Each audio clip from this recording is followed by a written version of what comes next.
beginning, but then he came to know from Bhakti Siddhanta Saraswati Prabhupada that it is very important that we try to, real freedom is the emancipation of the soul from the bondage and go back home, back to Godhead.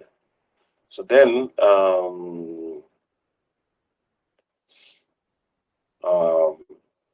in India, actually, he actually really he fought for the real freedom, and he started this International Society for Krishna Consciousness. Understand?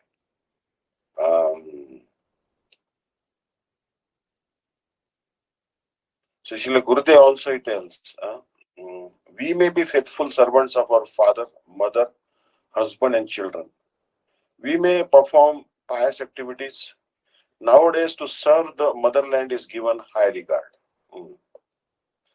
And there are examples of this in every country. In India, Bhagat Singh, Gandhi, and others gave their lives for this purpose. If we serve our country's people but not Krishna, our original father will go to hell. Gurudev is telling this. If we serve our country's people but not Krishna, or our original father will go to hell.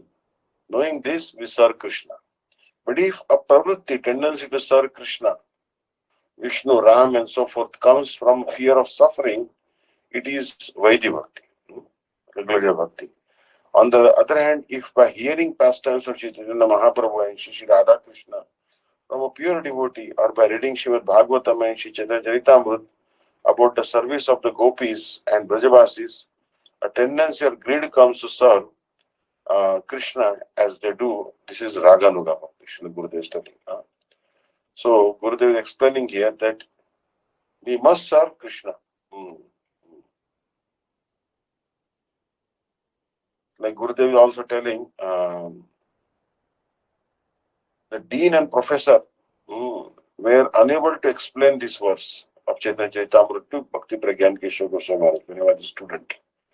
There was a verse which he came across. Jivera Swarupa hai Krishna Nitya Das, Krishna Rathatasta Shakti Veda Veda Prakash.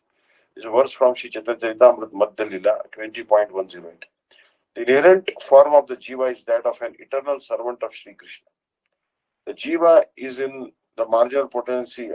Jiva is the marginal potency of Krishna, and is therefore simultaneously one with and different from him.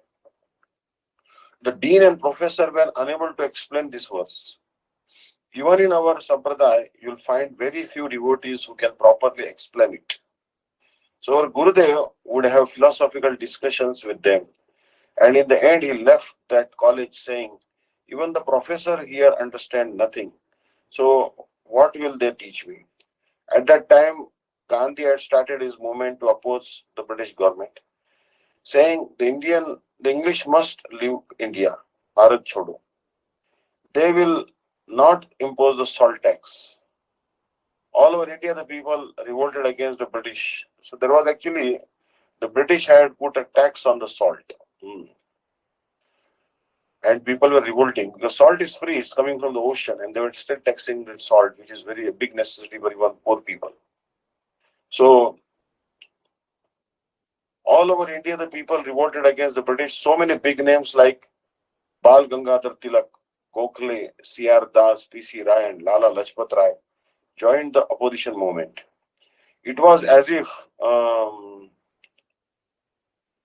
the blood of India's youth was boiling, and at once all of India's industry stopped. Then the English thought, Gandhi has so much influence. Our Gurudev joined as well. But when Gandhi withdrew his movement due to violence, Guruji, along with many others, joined the revolutionary party of Subhash Chandra Bose. Taking a knife and a rifle, he remained hidden within the forest and jungles for some time. At that time, the British government issued a warrant for his arrest. He later joined the Gaudiya mission, and then 10 years afterwards, the British government finally came to know of his whereabouts. One day, some agents came to Mayapur looking for Srila Bhakti Pragyan Keshav Goswami Maharaj with a warrant for Guruji's arrest, and they approached Prabhupada about it. Prabhupada told them, but look how he has completely changed. He has become a sadhu, a Mahatma. After discussing the matter with Prabhupada, and considering further, they withdrew the warrant. Guruji was a champion footballer. So basically, you see that Gandhiji's influence was so much that time. So, so we offer our tribute to Gandhiji, but we should know for sure that we are followers of Chaitanya Mahaprabhu. We want to follow Sri Chaitanya Mahaprabhu, and we are certainly, for example, Gandhiji's influence. Srila Bhaktivinoda Thakur also says that once here in India, Gandhi wanted to revive the charkha system of homespun cloth. Now, charkha, you might have seen, charkha is very famous. It's a spindle actually to make the cotton thread. And then Gandhiji used to use that so that first they used to make thread at home from cotton, spinning it. And then that would be sold actually. So he wanted to encourage the cotton industry, home industry, so that people will get a livelihood. Basically, that was the aim and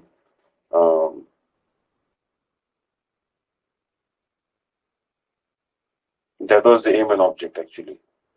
So you see here that Gandhiji is spinning the charkha. So his charkha is a wheel actually. So this actually in charkha system, the poor produce thread with a spinning wheel, and if someone buys that cloth called khadi, then the money goes to the pockets of the poor. But the Japanese and English cloth factories sent imitation homespun khadi here. Means they were manufacturing some rough cloth and calling it khadi. The Japanese and English were sending to India. They began manufacturing rough cloth, imitating the ordinary homespun cloth produced here by the poor. Gandhi found himself perplexed. What is this? He said. My need is that the money go to the poorest pocket. But now the capitalists are producing imitation rough cloth abroad, and that is being sold here in India. Instead of money going to the poor here in India, it is going to the foreign capitalist. Then he founded one association, the Khadi Association. He told his followers, you must purchase homespun cloth only from those shops who are connected with this association of mine. Then the money will surely go to the pockets of the poor. At this time, he said, this is Guru Parampara, the system of disciplined succession. Of course, this is a crude example. So basically, revealed truth coming uncontaminated through a particular process is Parampara. We must connect with a reliable succession. Only then can we get the genuine thing. The authorized association is necessary. Guru Parampara is necessary. So before we read anyone's book, we shall try to find out who is his guru and from where the substance is coming down. Is it only a facade, or is there any real substance within? Understand. So this is very, very important. Srila Bhaktivinoda Thakur is telling that just like Gandhi created authorized khadi shops, the sale is authorized khadi. Otherwise, they will be purchasing imitation khadi from England or from Japan. So if we can understand that he has a relationship with the genuine sadhu, then we can give some attention to him. So here, mention of Gandhi comes.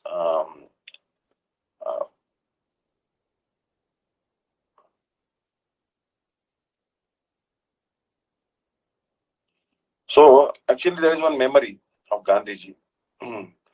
I remember in this connection that when Gandhi formed his non-violence army, one of the volunteers asked, please arrange tea for us. The tea was very popular, so we wanted to drink tea. So the volunteers asked, give us tea. The water, Gandhi told him, the water of the river may be supplied to you, but not tea. If you are ready for that, then come forward. If you want to connect ourselves with the Vrindavan Lila of Krishna, we can make no conditions. And then we shall understand the method of recommended by Srimad Mahaprabhu. Humility greater than that of a blade of grass. There should be no complaint from our side, not only in the external position of our present life, but even in eternal life. So, like one person came to Gandhiji and said, "Give us tea." And Gandhi said, instead of tea, you should be able to drink the water of river, which is free. So, like that, bhakti should also, we should not put any condition in Vrindavan. So, you see that Gandhiji, national Nama.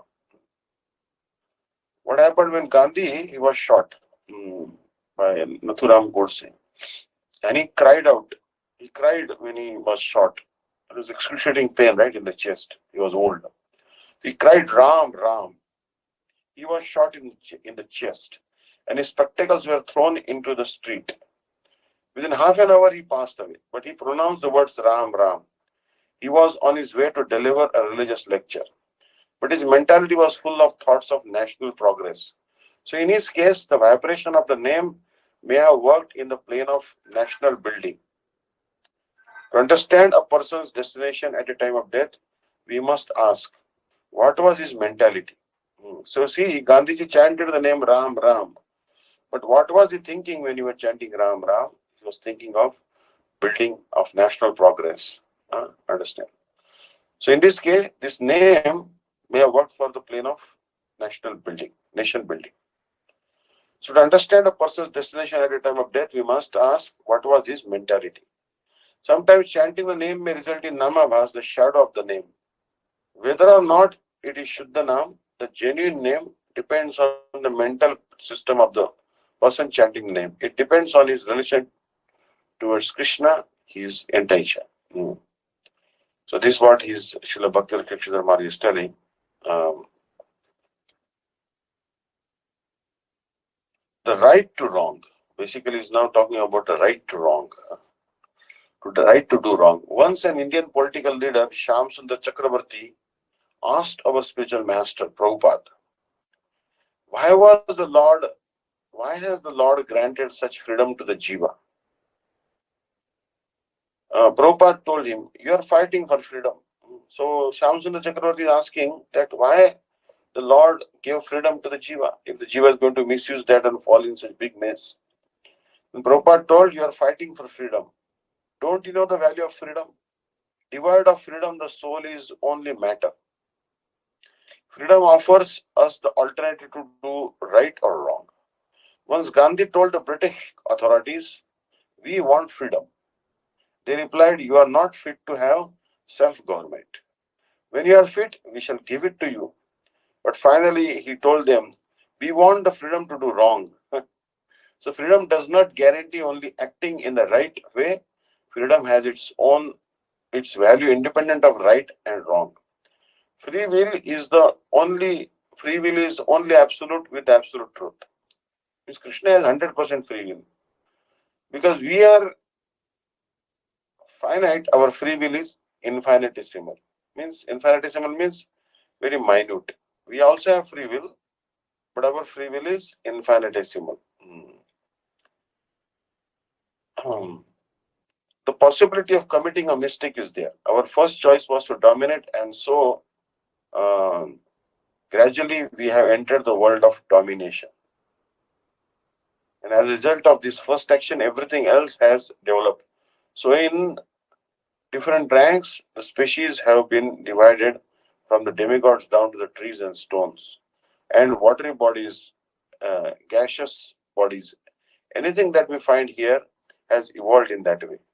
The activating principle in any form of embryological development is the soul, and from the soul, everything has evolved. So, this is actually what Gandhiji he has actually what he has written about the Gita. He is writing that the Gita has always been a source of consolation to me. When there is no light approaching me, I open the Gita and a verse accidentally found gives me back my smile. Mahatma Gandhi. Uh, so this is Gandhiji's about Bhagavad Gita. So Gandhiji actually, even Gandhi wanted to enter the Jagannath Puri temple with some of his outcast or lower caste followers, but they were prohibited.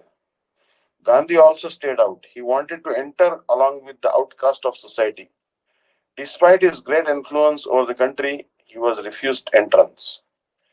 Without his knowledge, Gandhi's wife, means Kasturba Gandhi, entered to have the darshan of Lord Jagannath. When he came to know of it, he severely chastised her for entering without him. So Gandhi was more of a patriot than a devotee. He thought his lordship over his wife was permanent and absolute. Hmm. He was considering Kasturba is my wife and I must lord over her. My lordship over her should be permanent and absolute, not to be modified even by devotion for Lord Jagannath. But according to us, his wife did right. How permanent is the relationship between husband and wife? For the main part, it is only a bodily relationship. And what is the relationship with the Lord? The husband of husbands, the master of the whole world. What is the nasty husband in this world in comparison with the Lord of the whole world, whole universe? For a national cause or the cause of his political creed, Gandhi wanted to check his wife while going to the temple as though God were within the jurisdiction of politics. Haridas Thakur never entered the Jagannath temple, nor did Rupa and Sanatan. Not only that, but Sanatan Goswami even avoided the main streets where the servitors of Jagannath would usually pass. He did not walk there, giving respect to the current laws and bylaws of the Pandas and the Brahmanas, whose edicts were above the jurisdiction of the king.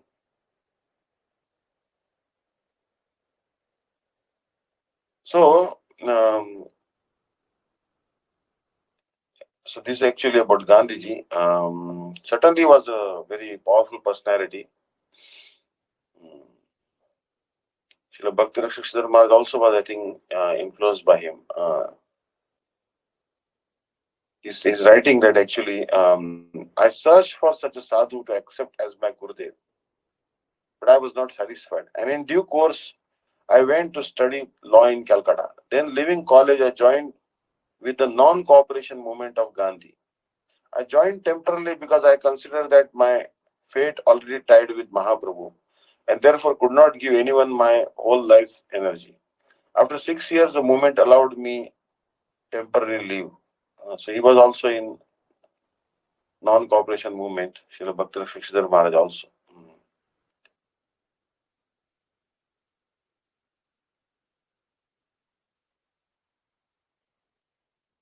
Because he said that he joined this movement of Gandhi. Gandhi's movement of non-cooperation I came forward.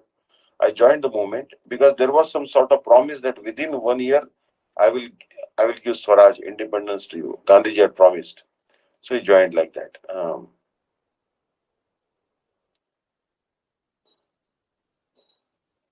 So actually,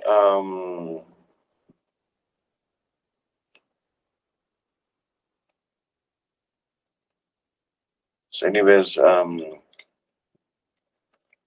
we'll carry on with the Bhagavad Gita, which Gandhiji says also that he liked very much. It's very important to discuss today's verse. Shloka 13. Dehinoऽस्मिन् यथा देहे कौमारं यौवनं जरा तथा देहान्तरप्राप्तिर्धीरस्तत्र न मुह्यति.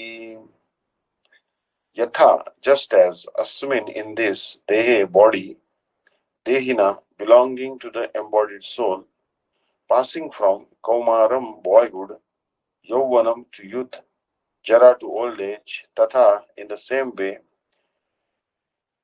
when there is prapti achievement, dehantara of a change of body, tatra, then dhiraha, a thoughtful person, na muyati, is not confused. Just as the embodied Atma passes from boyhood to youth or to old age, similarly after death he passes into another body.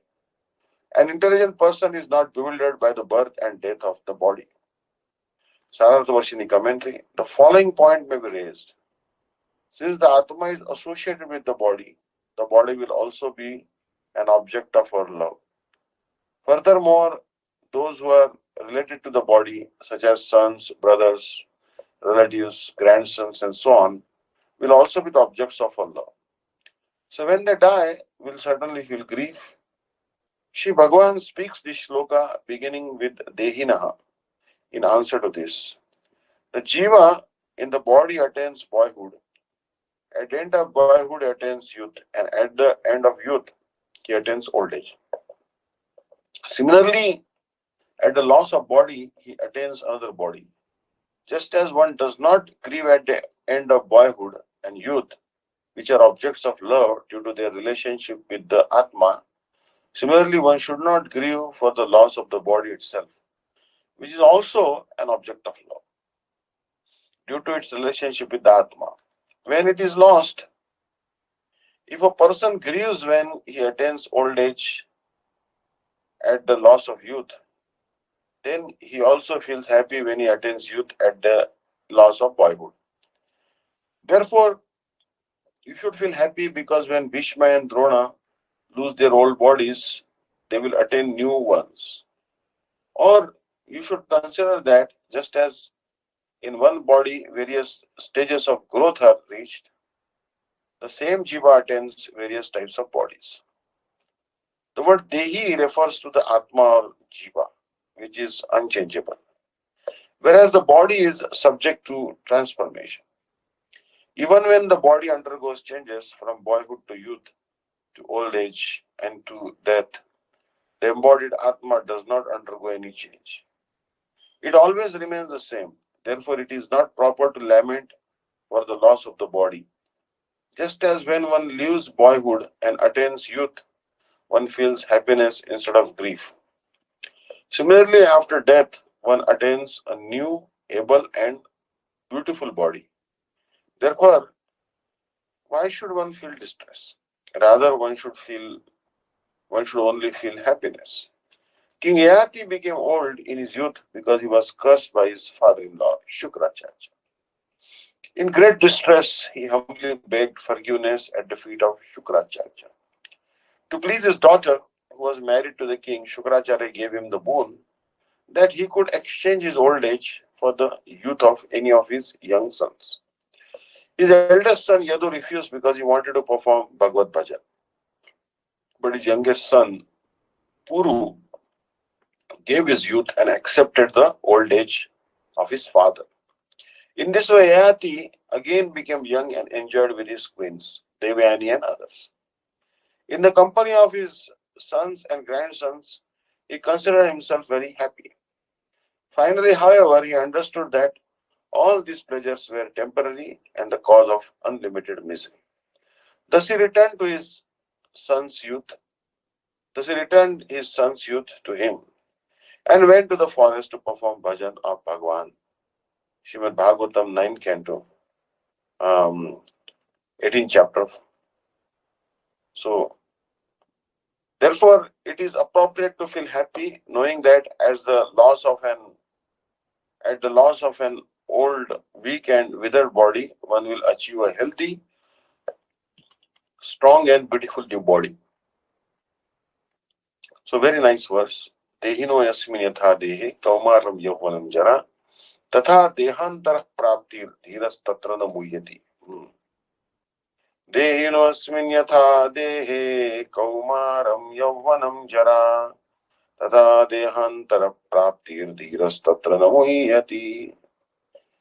Dehina of the embodied, asmin in this, yatha as in the body, kaumaram boyhood, yauvanam youth, jara old age, tata similarly, dehantar of transference of the body, praptihi achievement, dhira the sober, tatra thereupon, na never, muhyati is diluted. As the embodied soul continuously passes in this body from boyhood to youth to old age, the soul similarly passes into another body at death. A sober person is not bewildered by such a change, but since every living entity is an individual soul, each is changing his body every moment. manifesting sometimes as a child, sometimes as a youth, and sometimes as an old man. Yet the same spirit soul is there and does not undergo any change. This individual soul finally changes the body at death and transmigrates to another body. And since it is sure to have another body in the next birth, either material or spiritual, there was no cause for lamentation by Arjuna on account of death, neither for Bhishma nor for Drona, for whom he was so much concerned. Rather, he should rejoice for their changing bodies from old to new ones, thereby rejuvenating their energy. Such changes of body account for varieties of enjoyment or suffering, according to one's work in life.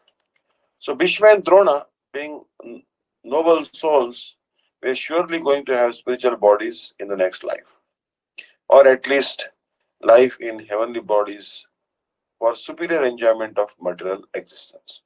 So in either case, there was no cause of lamentation.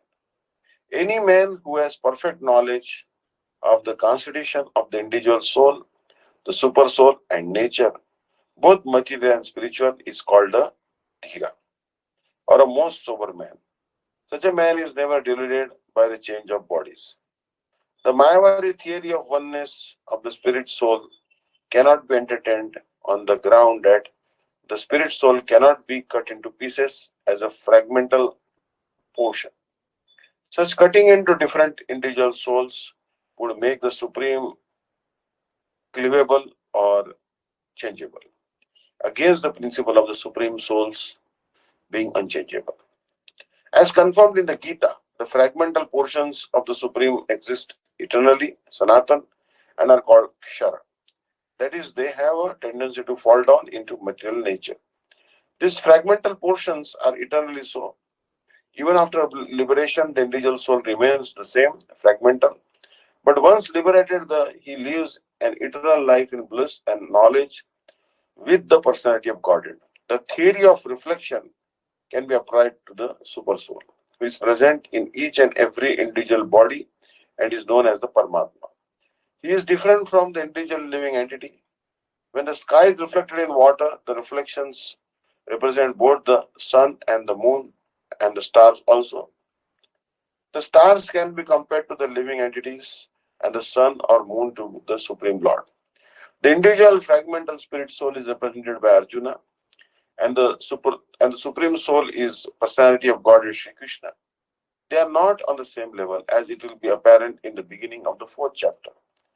If Arjuna is on the same level with Krishna, and Krishna is not superior to Arjuna, then the relationship of instructor and instructed becomes meaningless. If both of them are deluded by the illusory energy Maya, then there is no need of one being the instructor and the other being the instructed. Such instruction would be useless because in the clutches of Maya, no one can be an authoritative instructor. Under the circumstances, it is admitted that Lord Krishna is the Supreme Lord, superior in position to the living entity, Arjuna, who is a forgetful soul deluded by Maya. So very nice verse here. Dehino asmin yatha dehe kaumaram yauvanam jara tata dehantara praptir dhirastatra namuyati. This one verse, I think, very much highly quoted by Srila Bhaktivedanta Sai Maharaj.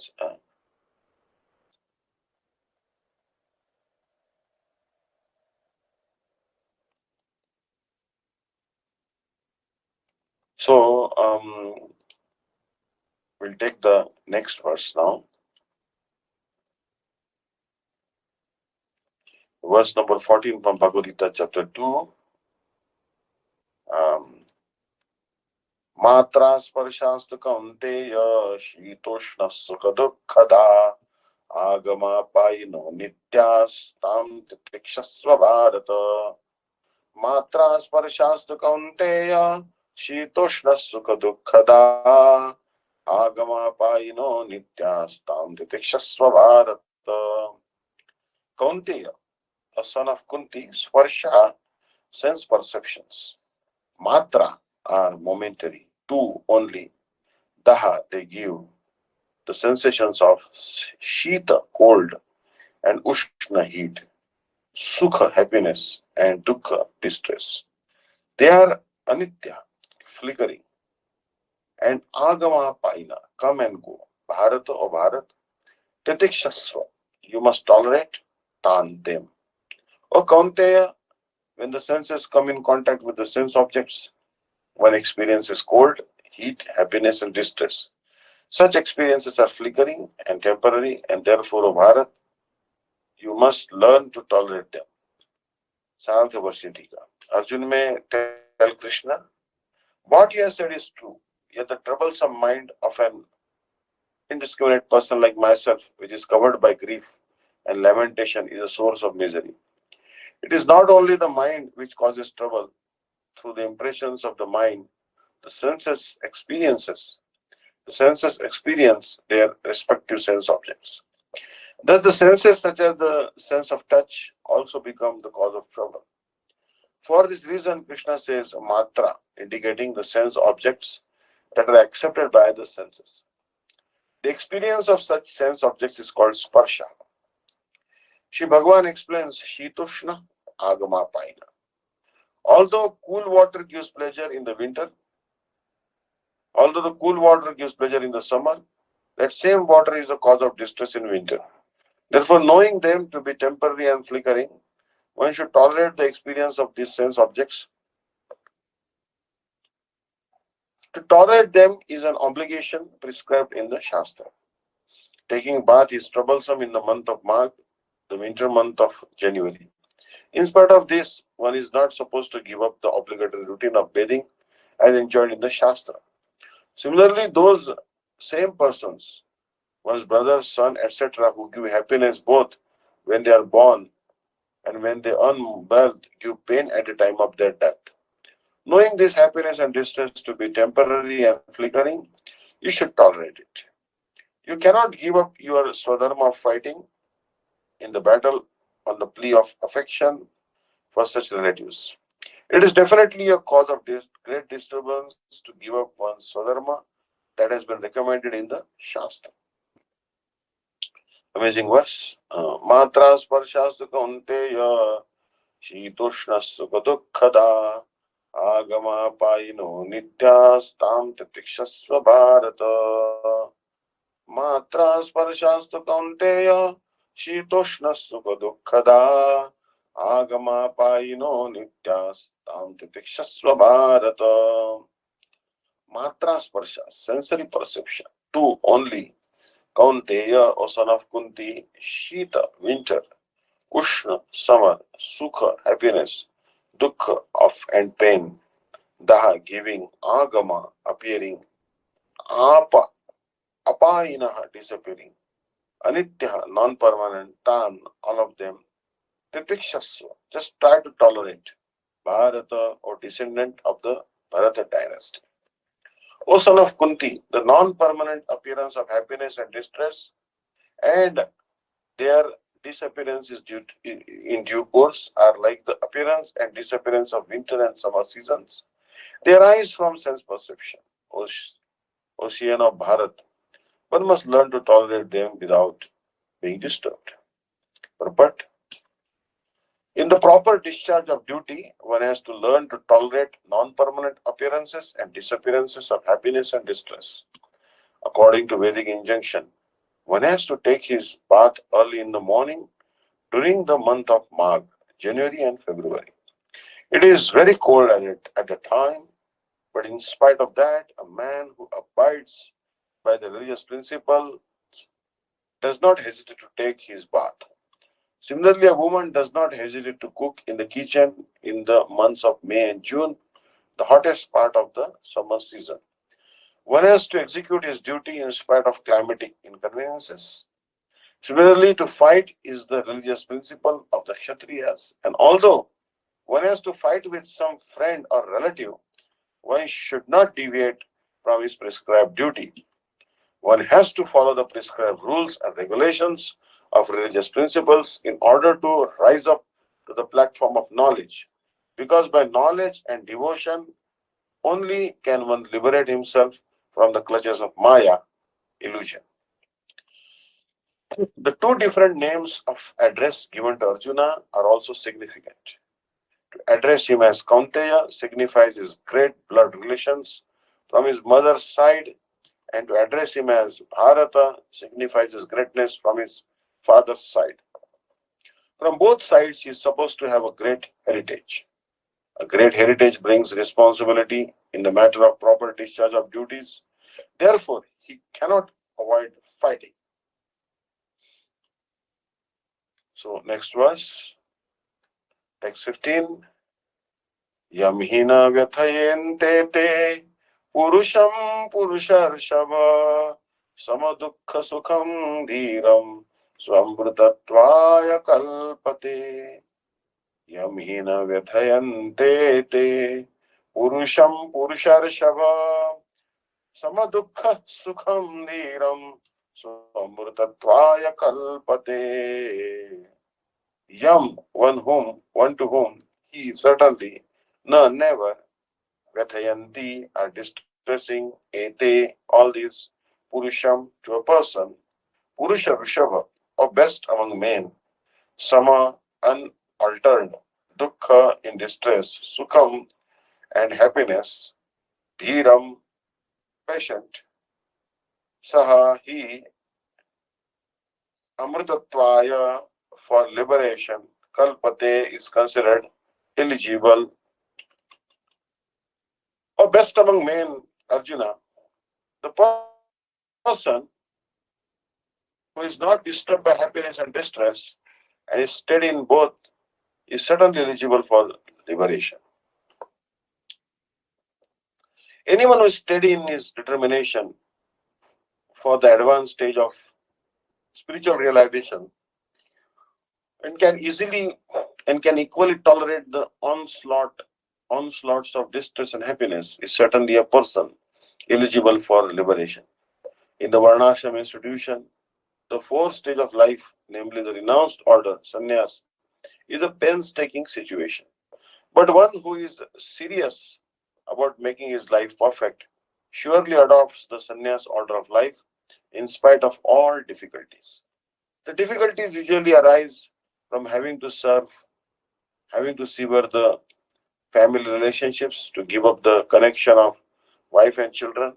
But if anyone is able to tolerate such difficulties, surely his path to spiritual realization is complete. Similarly, in Arjuna's discharge of duties as a Kshatriya, he is advised to persevere. Even if it is difficult to fight with his family members or similarly beloved persons. Lord Chaitanya took sannyas at the age of 24, and his dependents, young wife as well as old mother, had no one else to look after them. Yet, for a higher cause, he took sannyas and was steady in the discharge of higher duties. That is a way of achieving liberation from material bondage. So, this is a nice verse. Yamhina vyatayantati ete purusham purusharshava samadukha sukham dhiram samurtatvaya kalpate.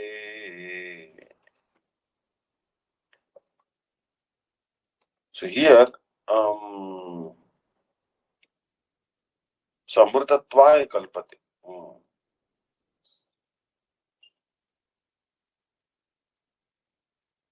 Yamhina vyatayante te.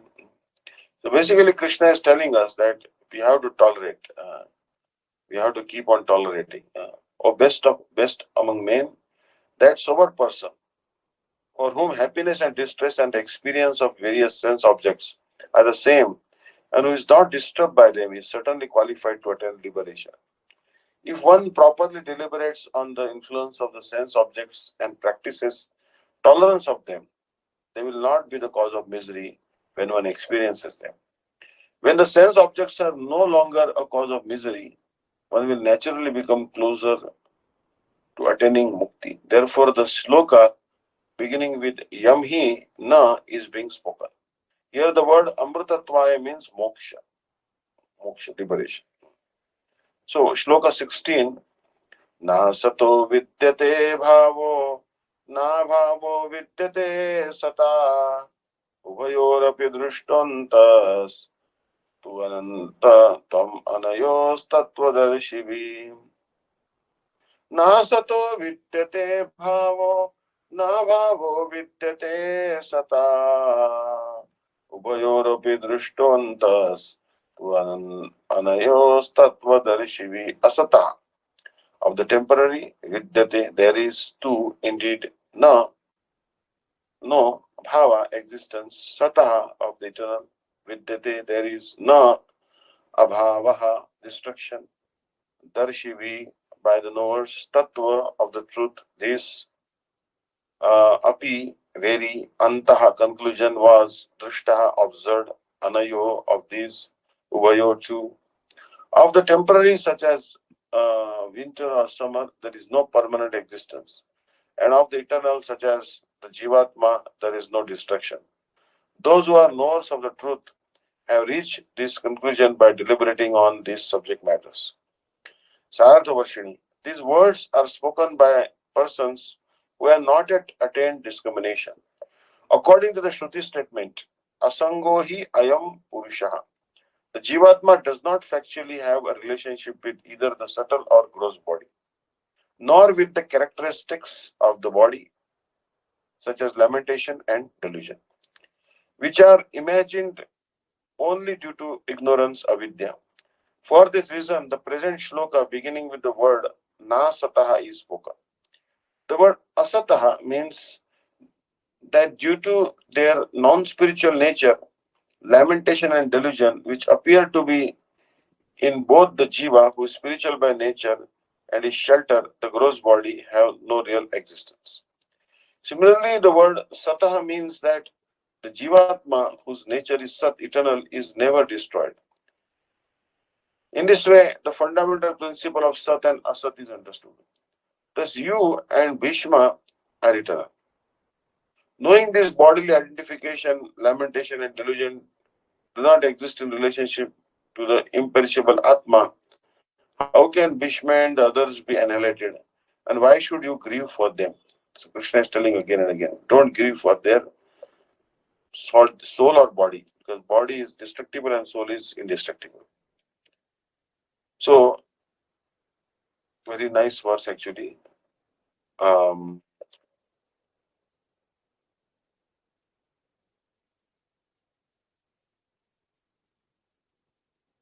Na sato vidyate bhavo, na bhavo vidyate sata, ubhayoropi dushtvantastvan ayostvam tattvadarshivi. Na sato vidyate bhavo, na bhavo vidyate sata, uvayor drushtvantas tvan to anayos tattvadarshivim. Na never, asataha, of the non-existent, vidyate, there is, bhava, endurance. Na never, abhava, changing quality, vidyate, there is, sataha, of the eternal, vayo, of the two, api, verily, drishta, observed, anta, conclusion, two, indeed, anayo, of them, tattva, of the truth, darshivi, by the seers. Those who are seers of the truth have concluded that of the non-existent material body, there is no endurance, and of the eternal, the soul, there is no change. This they have concluded by studying the nature of both. There is no endurance of the changing body, that the body is changing every moment by the actions and reactions of the different cells is admitted by modern medical science, and thus growth and old age are taking place in the body. But the spirit soul exists permanently, remaining the same despite all changes of the body and the mind. That is the difference between matter and spirit. By nature, the body is ever changing and the soul is eternal. This conclusion is established by all classes of seers of the soul of the truth, both impersonalist and personalist. In the Vishnu Puran, it is stated that Vishnu and his abodes all have self-illuminated spiritual existence. Jyotishmai Vishnu Bhuvanani Vishnu. The words existent and non-existent refer only to spirit and matter. That is the version of all seers of truth. That is the beginning of the instruction by the Lord to the living entities who are bewildered by the influence of ignorance. Removal of ignorance involves the re-establishment of the eternal relationship between the worshipper and the worshipable. The consequent understanding of the difference between the part and parcel living entities and the Supreme Personality of Godhead.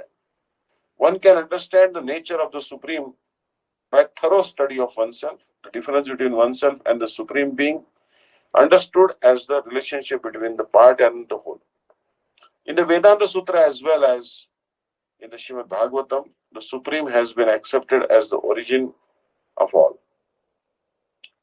emanations. Such emanations are experienced by superior and inferior natural sequences. The living entities belong to the superior nature as it will be revealed in the 7th chapter. Although there is no difference between the energy and the energetic is accepted as the supreme and energy or nature is accepted as the subordinate. The living entities therefore are always subordinate to the Supreme Lord as in the case of the master and the servant or the teacher and the taught. Such clear knowledge is impossible to understand under the spell of ignorance, and to drive away such ignorance, the Lord teaches the Bhagavad Gita for the enlightenment of all living entities for all time. Hare Krishna. So, very wonderful verses today. We are stopping here. 2.16. So, next class, we'll begin from the verse number 2.17. So, Bhagavad Gita 2.17 will begin. अविनाशितद्विद्धि येन सर्वमिदं ततं विनाशम अव्यस्यास्य न कश्चित् कर्तुम् अर्हसि. This verse 2.17 will begin next time. So anyone has any questions, comments, please ask.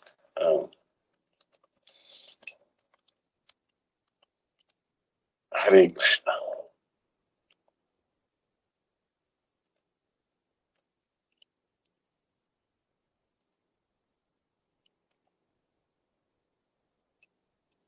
अविनाशि तद्विद्धि येन सर्वमिदं ततं विनाशम् अव्यस्यास्य न कश्चित् कर्तुम् अर्हसि. अविनाशि तद्विद्धि येन सर्वम् इदं ततं विनाशम् अव्यस्यास्य न कश्चित् कर्तुम् अर्हसि. अविनाशि तद्विद्धि येन सर्वमिदं ततं विनाशम् अव्यस्यास्य न कश्चित् कर्तुम् अर्हसि. Very nice verse. So we'll begin next time. Verse number 2.17. Thank you so much. Hare Krishna. Vanchakalpatarvesya kripa sindhuvecha pattanam pavanebhyo vaishnavebhyo namo namaha. Hare Krishna. Hare Krishna. Jai Radha Madhava Kunja Bihari Gopi Jana Vallabha Girivaradhari Yashodanandana Braja Jana Ranjana Jamuna Tira Vanachari. Jai Radha Madhava Kunja Bihari. Jai. Thank you so much. Jai Shri Shri Guru Gauranga Gandharvika Giridhari. Shri Radha Vinod Bihar Ji ki jai. Nitala Purishta Jat Guru Shri Bhaktivedanta Narayana Goswami Maharaj Gurudev ki jai. Lila Vrishtam Vishnupa Shri Bhaktivedanta Vaman Goswami Maharaj ki jai. Lila Vrishtam Vishnupa Shri Bhaktivedanta Trivikram Goswami Maharaj ki jai. Lila Vrishtam Vishnupa Shri Srimad Guru Govinda Goswami Maharaj ki jai. Lila Vrishtam Vishnupa Shri Srimad Bhaktivedanta Swami Maharaj की जय. आचार्य के श्री श्रीमद भक्ति प्रज्ञान केशव गोस्वामी महाराज की जय. सपरिकर जगत गुरु श्री भक्ति सिद्धांत सरस्वती गोस्वामी प्रभुपाद ठाकुर की जय. प्रेम से कहो श्री कृष्ण चैतन्य प्रभु नित्यानंद श्री अद्वैत गदाधर श्रीवासादि गौर भक्त वृंद की जय. जय श्री श्री राधा कृष्ण गोप गोपी गोवर्धन द्वादश रत्नात्मक मंडल की जय.